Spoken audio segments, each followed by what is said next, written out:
The PDiddy scandal has finally uncovered just how dark and twisted those in control of our culture really are. From some of the most disturbing sex parties ever recorded, sleepovers with a teenage Justin Bieber, funding and controlling your favorite celebrities, hosting his own Love Island where he took people off the radar. I got an island, it's called Love Island. When you going off the grid with me, you gotta go to sleep for a week. Freak-off parties, whilst also allegedly taking down some of the most iconic musicians in the industry. The PDiddy situation is truly disturbing, and now that he's in custody, only time will tell what's going to happen next. But the fact that this has been going on secretly behind the closed doors of the Hollywood elite for decades shows just how well covered this truly was. But now finally, the truth is unraveling in front of our very eyes.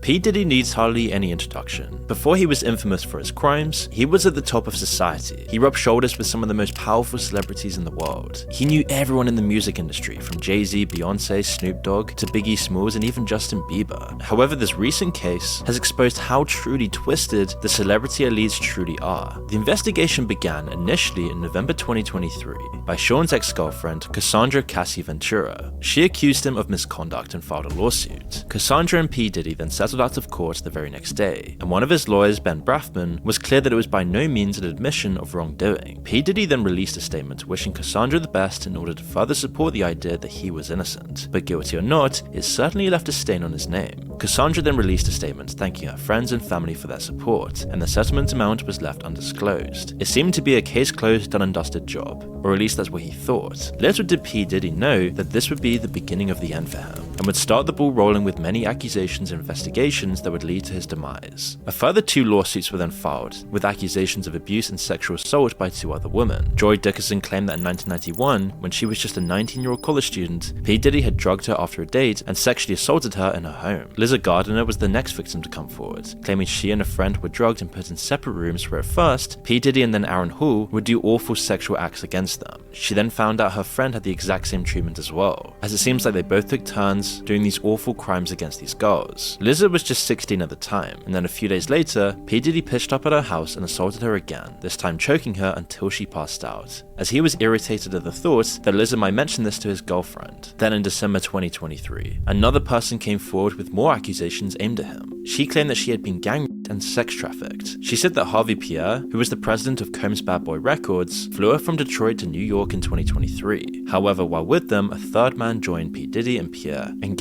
raped her. PDiddy even complained that he couldn't finish until he had his nipples pinched. The suit included a photograph from the night in question of her sitting on Sheen's lap. She was only 17 then, and was now the 4th woman to come forward in just a matter of weeks. This time PDiddy did not settle out of court. In fact, he issued a statement on his Instagram saying, quote, "Enough is enough. For the last couple of weeks, I have sat silently and watched people try to assassinate my character, destroy my reputation and my legacy. Sickening allegations have been made against me by individuals looking for a quick payday. Let me be absolutely clear. I did not do any of these awful things being alleged. I will fight for my name, my family, and for the truth." But there were several red flags hinted by friends of PDiddy, particularly in Usher's interview with Howard Stern, where subtle suggestions indicate that these new allegations were possibly founded as far back as 2016, back when the interview took place, as Usher described his experiences when he lived with Sheen Coon for a year, and said he was exposed to some very curious things, but at that age he didn't understand it.